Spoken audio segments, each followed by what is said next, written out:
अब यहाँ हमारे पास इस टॉपिक का चैप्टर का जो लास्ट टॉपिक है वो है एंगल ऑफ फ्रिक्शन। अब एंगल ऑफ फ्रिक्शन क्या होती है, हम पहले वो चीज़ समझेंगे। उसके बाद में हम उसके बारे में डिस्कस करेंगे कि उसकी जो इक्वेशन है वो हम किस तरह ड्राइव करें।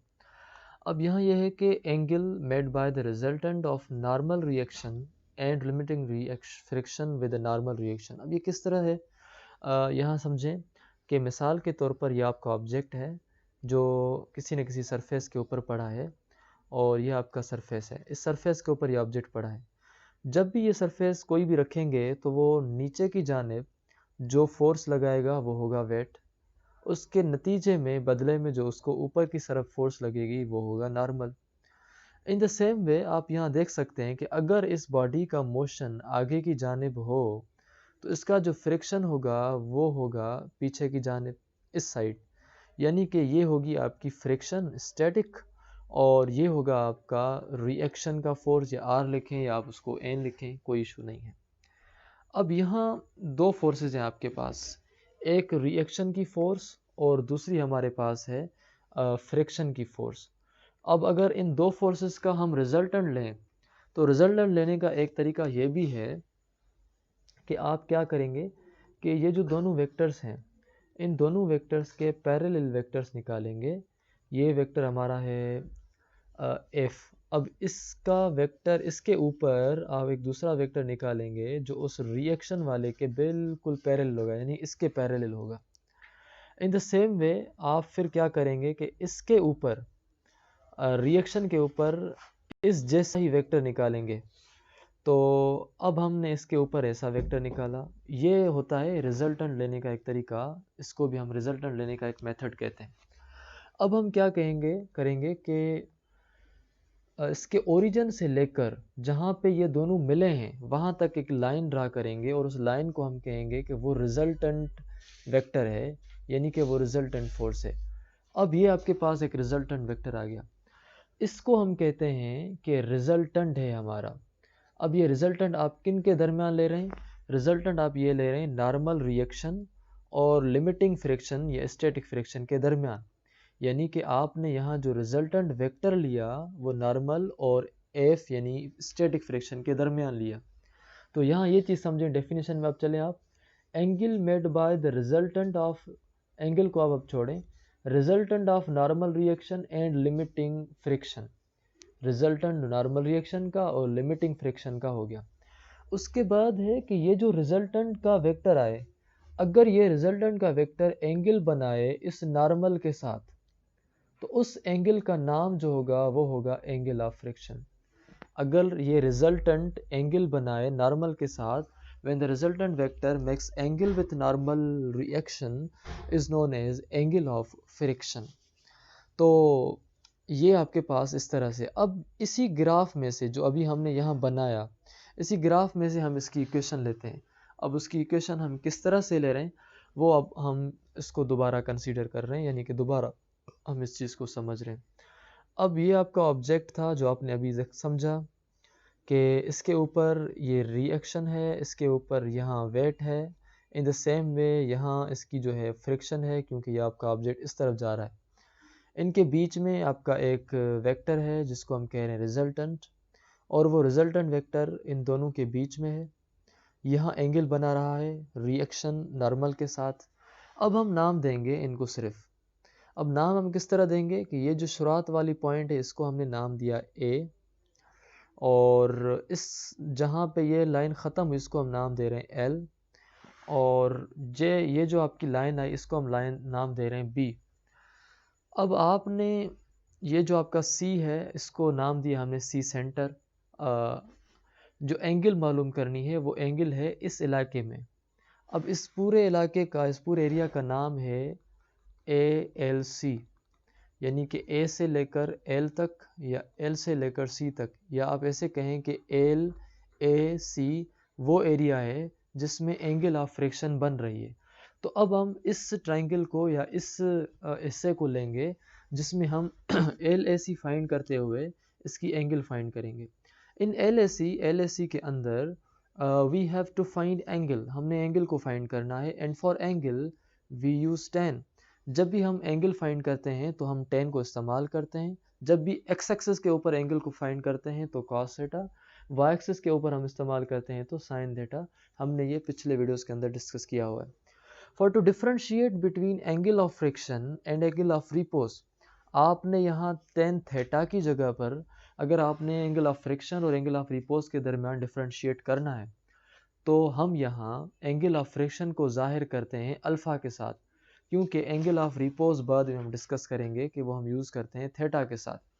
अब ये अल्फ़ा के साथ कर रहे हैं और एंगल ऑफ रिपोज क्या है वो हम बाद में डिस्कस करेंगे।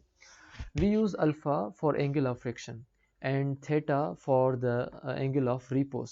सो to find the angle of friction, अगर हमने एंगल ऑफ फ्रिक्शन को फाइंड करना है तो अब हमने यहाँ कहा कि अल्फ़ा जो हम इस्तेमाल करेंगे एंगल ऑफ फ्रिक्शन के लिए, तो हमने यहाँ लिखा tan अल्फ़ा। अब tan अल्फ़ा का अगर आप ट्रिग्नोमेट्रिक रूल्स के अंदर या रेशोज़ के अंदर आप डिस्कस करेंगे कि जो tan अल्फ़ा है वो बराबर होती है परपेंडिकुलर अपान बेस के। tan अल्फ़ा हो चाहे tan थीटा हो, वो आपकी परपेंडिकुलर अपान बेस के ही बराबर होती है। अब यहाँ जो ये इक्वेशन या ये जो ग्राफ बना है आप यहाँ देख रहे हैं कि ये इसका A है, ये इसका L है और ये इसका C पॉइंट है, ये इसका C है। अब आप फाइंड कर रहे हैं परपेंडिकुलर अपान बेस। अब परपेंडिकुलर जो इसका हिस्सा है वो ये वाला हिस्सा है और जो बेस वाला इसका हिस्सा है वो बिल्कुल ये है। अब इसके बेस होने का सबूत ये है क्योंकि इसके बेस से, इसके ओरिजिन से एक रिजल्टेंट वेक्टर निकला है, इसी वजह से इस साइड वाले को हम अभी बेस कह रहे हैं। वैसे यूजुअली इस चीज़ को, इस हिस्से को परपेंडिकुलर ही कहा जाता है। अच्छा, अब अगर हमने कहा कि tan अल्फ़ा बराबर है परपेंडिकुलर अपान बेस के, और यहाँ आप देख रहे हैं कि जो परपेंडिकुलर साइड है वो परपेंडिकुलर साइड यहाँ है और वो बराबर है A और L के, तो इसी वजह से आपने परपेंडिकुलर की जगह लिखा AL। In the same way अगर आप बेस की तरफ आएंगे तो आप यहाँ देखें कि जो बेस साइड है, इस साइड एक है यहाँ A और दूसरी है यहाँ C, मतलब ये जो बेस है वो वहाँ है जहाँ AC है। तो बेसी की ए बी की जगह अब हम लिख रहे हैं ए सी। अब आप एक चीज़ और समझें कि ये जो ए एल है, इस ए एल वाले हिस्से को हम एफ बी कहते हैं। अब हम इसको एफ क्यों कह रहे हैं? क्योंकि ये हिस्सा जो था वो फ्रिक्शन का था, तो इसके पैरेलल जो भी वेक्टर निकलेगा उसका वही नाम होता है एफ यानी फ्रिक्शन। तो जो वेक्टर बी और सी के सामने है उसका भी नाम आप सेम फ्रिक्शन देंगे।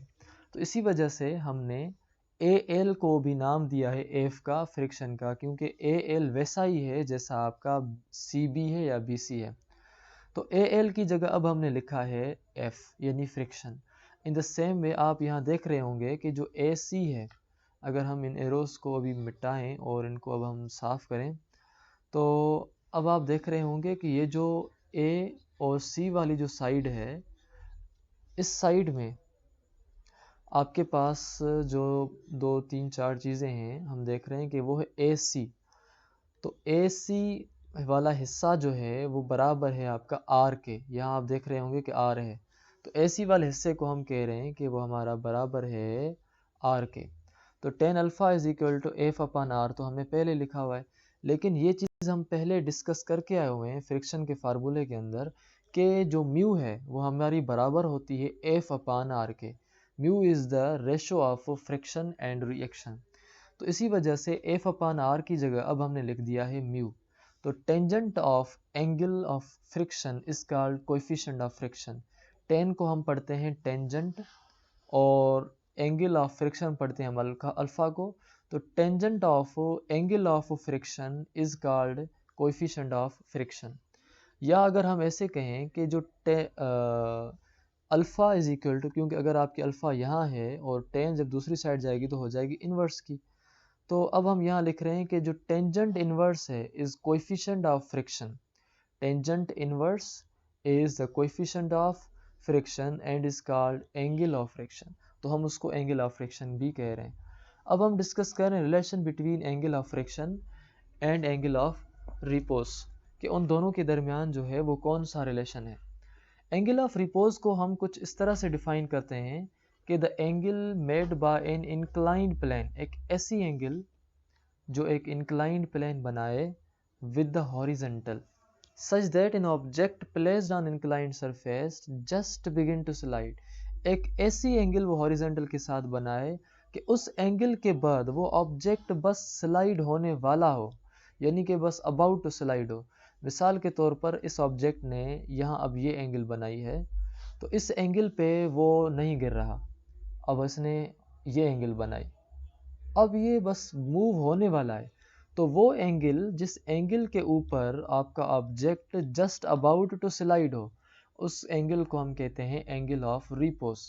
अब इसको हम अभी यहाँ थोड़ा डिस्कस भी करते हैं डिटेल में। एंगल ऑफ रिपोज को हम क्रिटिकल एंगल भी कहते हैं और इसका ये दूसरा नाम है। एंगल ऑफ रिपोज के लिए अगर हम ऐसे कहें कि it is the minimum angle, ये वो मिनिमम एंगल है that in inclined plane makes with the horizontal plane, जो हॉरिजेंटल प्लेन के साथ इंक्लाइंड प्लेन बनाएगा, वो लास्ट और वो सबसे मिनिमम एंगल होती है। When the body is just about to start और बिगिन टू स्लाइड डाउन, जब आपका ऑब्जेक्ट बस स्लाइड होने वाला हो, उस टाइम जो एंगल बन रही होगी उस एंगल को हम एंगल ऑफ रिपोज कहते हैं। या फिर हम ऐसे कहें कि वो एंगल जिस पर सरफेस बस थोड़ी देर में खिसकने वाला हो, उस एंगल को हम एंगल ऑफ रिपोज कहेंगे। तो अब यहाँ एंगल ऑफ रिपोज को मेजर करने के लिए कि एंगल ऑफ रिपोज आखिर बनती किस तरह है, यहाँ आप देख रहे हैं कि ये ऑब्जेक्ट है और यहाँ इसने वो एंगल बनाई है जिस एंगल पर अभी ये बस थोड़ी देर में खिसकने वाला है। ये एंगल अब हम किस तरह फाइंड करेंगे और ये किन चीज़ों के ऊपर डिपेंड कर रही है, वो अब हम यहाँ इसके अंदर समझ रहे हैं। फर्ज करें कि आपके पास एम जो है वो मास हो रहा है बॉडी का, जो कि आपकी रेस्ट पर है प्लेन में। ये आपका प्लेन है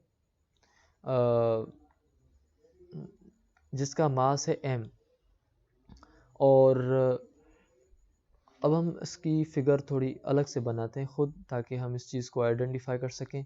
मिसाल के तौर पर ये हमारा ऑब्जेक्ट है जिसका नाम दे रहे हैं हम एम मास, और इसके ऊपर जो अभी फ्रिक्शन की इसको जो नीचे की तरफ फोर्स है वो है वेट, क्योंकि उसको ग्रेविटी खींच रही है। वेट के रिएक्शन में जो उसको फोर्स मिली वो है नॉर्मल रिएक्शन यानी आर।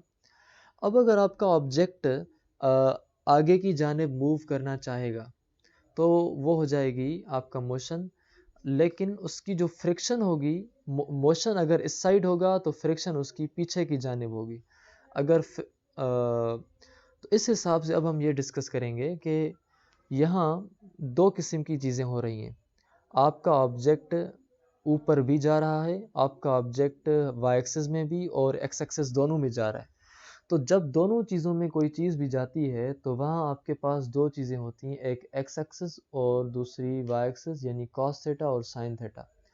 अब हम यहाँ कह रहे हैं कि ये जो वेट है, इस वेट को जो नीचे की तरफ एंगल बन रही है वो है W cos theta. In the same way इसको जो सामने की तरफ एंगल बन रही है वो है आर साइन थीटा, या आप उसको कहें W sine theta.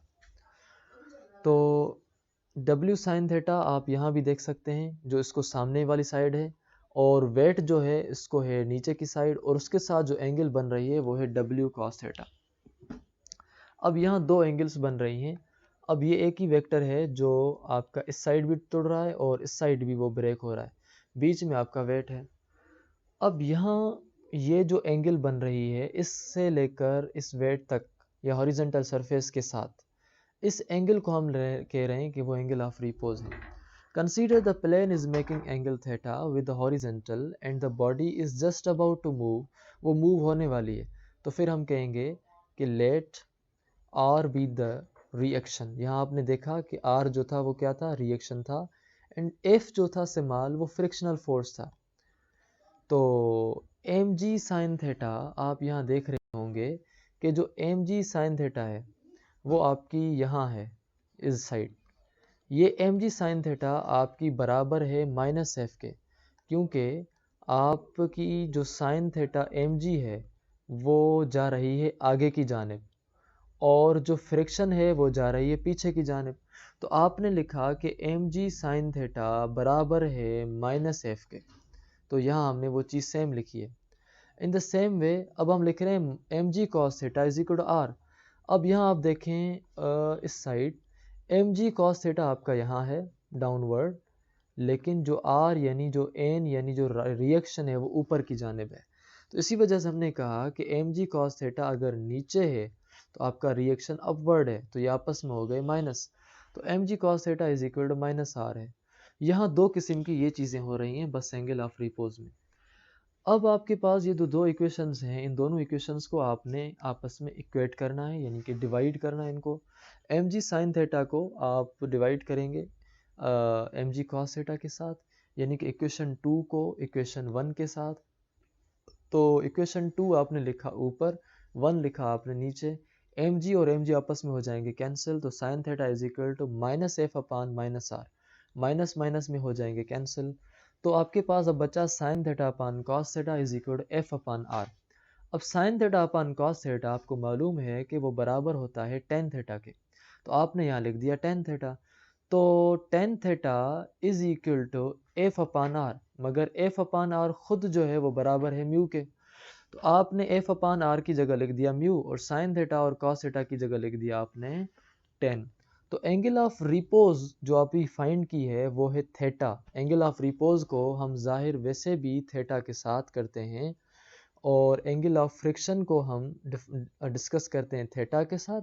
Angle of friction को अल्फ़ा के साथ, और एंगल ऑफ रिपोज को हम करते हैं शो थीटा के साथ। अब यह है कि आपके पास यहाँ देख रहे होंगे कि tan theta is equal to mu आ गया, तो हम यहाँ कह सकते हैं कि एंगल जो फ्रिक्शन रिपोज की आई है वो बराबर है म्यू के, और आपने फाइंड करना है इन दोनों चीज़ों के दरमियान रिलेशन को। तो आप ये चीज़ जानते हैं पहले से कि जो टेन अल्फ़ा है वो आपकी बराबर है म्यू के, जो हम पहले पढ़ के आए हुए हैं। To find the relationship equate this equation and also this equation. दोनों इक्वेशंस में टेन है, तो इसी वजह से हमने लिखा टेन थीटा, और ये आपकी टेन थीटा है और दूसरी आपकी बराबर है टेन अल्फ़ा के। तो टेन और टेन आपस में कैंसिल हो जाएंगे, बाकी बच्चा थीटा इज इक्वल अल्फ़ा। अब थीटा जो है उसको हम कहते हैं एंगल ऑफ रिपोज, और इसको कहते हैं हम एंगल ऑफ फ्रिक्शन।